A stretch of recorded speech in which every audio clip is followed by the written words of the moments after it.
सियासी तमाशे होते रहेंगे। पहली तरजीह मुतासरीन की मदद है। बारिश तवक्कुआत से ज़्यादा हुई। सिंध हुकूमत मुतासरीन की इमदाद से गाफिल नहीं। वसाइल में जो मुमकिन हुआ मुतासरीन की इमदाद करेंगे। Chairman peoples party Bilawal Bhutto Zardari के मुतासरा इलाकों का दौरा।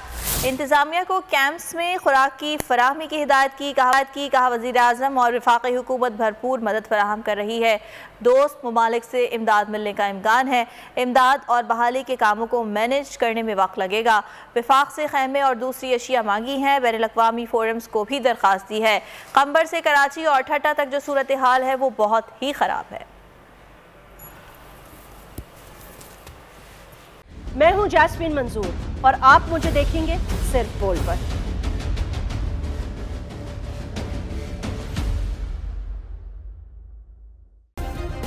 सब्सक्राइब करें और बेल दबाएं ताकि कोई खबर रह न जाए। सब्सक्राइब करें और बेल दबाएं ताकि कोई खबर रह न जाए।